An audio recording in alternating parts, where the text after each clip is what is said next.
असा की ते आज अपक्ष पहिला निवडून आले, मी अपक्ष पहिला निवडून आलो. कधी आता परत मी काँग्रेसमध्ये जाईन नाही तर कुठल्या तर पक्षात जाईन, पण कुठेतरी आम्हाला पण पुढे जाऊन मंत्रिपद मिळावं असं अपक्ष सुरुवात केल्यासारखी त्यांच्यासारखी आमची पण सुरुवात पुढे जावी अशी आपण अपेक्षा करतो. आणि त्यांनी पक्षविरहित रवींद्र वस्त्र निकेतन सलगरे घेऊन आलेत खास लग्न बस्ता ऑफर. नवरदेव नवरीसाठी भन्नाट ऑफर. 15,000 रुपयाची खरेदी करा आणि फक्त 10,000 रुपये भरा. ही ऑफर फक्त सलगरे शाखेत उपलब्ध. अप्रतिम लग्न सराई कलेक्शन, सुंदर नवरीसाठी भरजरी साड्या, नवऱ्यासाठी शाही शेरवानी सूट. आहेरी ऑफर ही सुरू. आहेरी साड्या 10 घ्या 1 फ्री. पॅन्ट शर्ट जोडी 10 घ्या 1 फ्री. ऑफर फक्त 31 मे 2025 पर्यंत. रवींद्र वस्त्र निकेतन सलगरे, तालुका मिरज. गोरे साहेब तुम्ही आला आणि ह्या आपल्या सगळ्यांच्यासाठी हा असा फरमान असतो, तो आपण कधी डावलू शकत नाही. आणि ते प्रत्येक वेळेला बोलवतात, ह्या हक्कानी बोलवतात, अधिकारांनी बोलवतात, प्रेमाने आपलं स्वागत करतात. आणि तुम्ही आज आमच्या सगळ्यांचं प्रेमाने ह्या ठिकाणी स्वागत केलं, त्याबद्दल तुम्हाला, तुमच्या सिद्धार्थजींना दोघांचे मी आभार मानतो. आणि असंच प्रेम आमच्या असू दे अशी तुम्हाला विनंती करतो. गोरे साहेब या ठिकाणी आलेले आहेत. जयकुमारजी आपले जावई आहेत, त्यांचं सासूरवाडी आमच्या शेजारी आहे, आमच्या भिंतीला भिंत लागून आहे. आणि योगायोग असा की ते आज अपक्ष पहिला निवडून आले, मी अपक्ष पहिला निवडून आलो. कधी आता परत मी काँग्रेसमध्ये जाईन नाही तर कुठल्या तर पक्षात जाईन, पण कुठेतरी आम्हाला पण पुढे जाऊन मंत्रिपद मिळावं असं अपक्ष सुरुवात केल्यासारखी त्यांच्यासारखी आमची पण सुरुवात पुढे जावी अशी आपण अपेक्षा करतो. आणि त्यांनी पक्षविरहित म्हणजे त्यांचा प्रवास राजकीय हा परिस्थितीनुसार असतो. शेवटी मतदारसंघाची कामं व्हावी लागतात, आपला भाग जिल्हा पुढे न्यायचा असतो, त्या धोरणाप्रमाणे जावं लागते. पण त्यांनी पक्ष पलीकडे जाऊन नाती जपलेली आहेत. आपल्या जिल्ह्यात आज जपलेली आहेत. म्हणजे प्रत्येक जिल्ह्याच्या अगदी ग्रामपंचायतीचा एका सदस्य सुद्धा जो त्यांच्याबरोबर 5-25 वर्ष आपण कुठेतरी संबंधित आला असेल, त्याला सुद्धा आज असं वाटते की माझा भाऊ आज ह्या ठिकाणी कॅबिनेट मंत्री झाला, ग्रामीण विकास मंत्री झाला.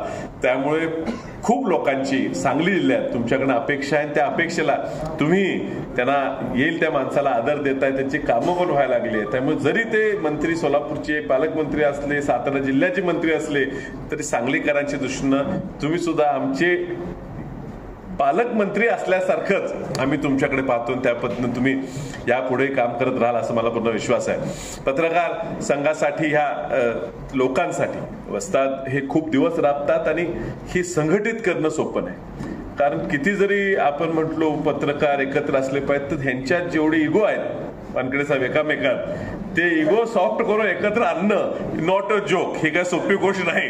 आणि हे वस्तादच आहेत. वस्ताद असल्यामुळे सगळ्यांना ट्रेनिंग देऊन सगळ्यांना एकत्र करायचं काम त्यांनी अत्यंत चांगल्या पद्धतीने केलेलं आहे. आणि डिजिटल मीडियामध्ये काही विषय आहेत आणि तुमच्या आज या अधिवेशनातनं त्या बाहेर याव्यात, आमच्यापर्यंत पण त्या अर्थाने समजून आम्हालाही घेता याव्यात. आज डिजिटल मीडियामुळे यूट्यूब चॅनल्स एवढे वाढलेले आहेत, त्यामुळे जेन्युइन नॉन जेन्युइन अशीही काही चॅनल्स पुढे येताना दिसतात.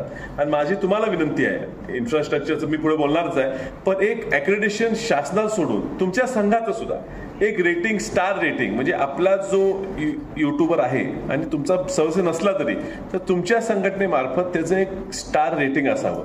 म्हणजे तो मुद्दा बोलतो का, तो ब्लॅकमेल करायला बोलतो का, खरोखर मुद्दा काढायला बघतो, ह्याच्याप्रमाणे त्याला एक स्टार रेटिंग तुम्ही दिलं तर लोकांपर्यंत पण जाईल की हा मुद्दा मांडतो, तो चांगला मांडतोय, त्यालाही उद्या जाहिराती मिळायला मदत होईल, त्याची व्ह्युअरशिपसाठी मदत होईल.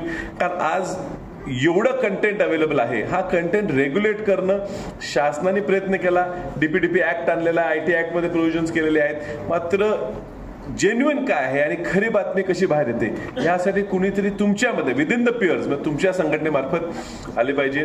ह्याच्या पलीकडे जाऊन आता महाराष्ट्रात प्रयत्न चालूच आहेत आणि काही ठिकाणी मुंबईत गोरेसाहेब 5% 10% मधले फ्लॅट मिळायचे.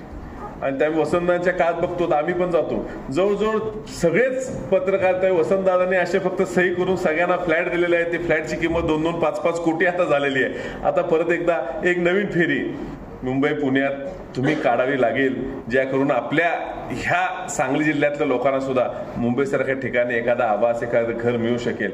आणि सांगलीत सुद्धा माझं प्रामाणिक म्हणणं असते की घराची काळजी न करता ही लोक दिवस रात्र राबत असतात. ह्यांना धमक्या येतात, ह्यांना त्रास होतो. कधी राजकीय एखादा मुद्दा मांडला तर राजकीय माणूस व्यक्ती आपल्या विरोधात जातो. आम्ही कधी कधी आपल्या एखाद्या सहकार्याच्या विरोधात जातो. आणि हे सगळं करताना त्याचं मन शांत पाहिजे, त्याचं घर सुखी पाहिजे. आणि घर सुखी पाहिजे असलं तर त्याला एखादं चांगलं राहतं घर पाहिजे.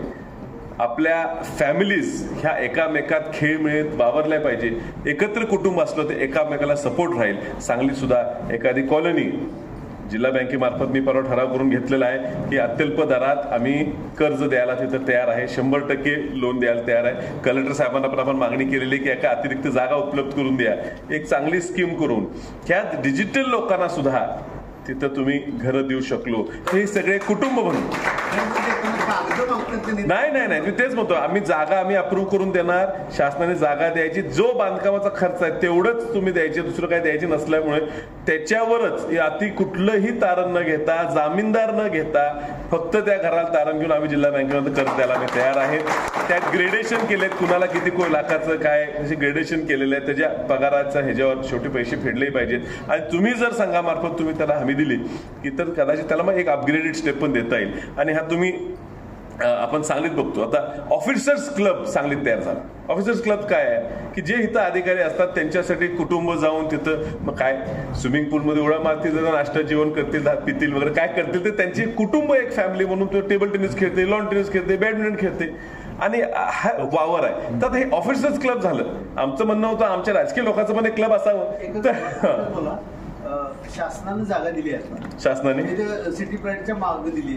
सिटी प्राईडच्या तिथं आम्हाला उभं करायचं. तिथं जर तुम्ही जागा तुमच्या उपलब्ध असेल तर एखादा क्लब म्हणजे काय रिक्रिएशनल क्लब, स्पोर्ट्स क्लब होईल. मुलं टेनिस खेळतील, मुलं बॅडमिंटन खेळतील. असं तुम्ही एक जर तुमच्या माध्यमातून तुम्ही पुढाकार घेतला तर त्याला लागणारा सहकार्य, त्याला लागणारा निधी आम्ही निश्चित उपलब्ध करून देऊ. तुमच्या आजच्या अधिवेशनाला मी खूप शुभेच्छा देतो. अजूनही लोक बोलणार आहेत आणि कदाचित संध्याकाळी चंद्रकांत दादा येणार आहे. तुमची सुद्धा आज चर्चेतून भरपूर होणार आहे. जे लागतील ते मुद्दे आमच्या उपलब्ध करा. मला बोलवलं, मला बोलायचं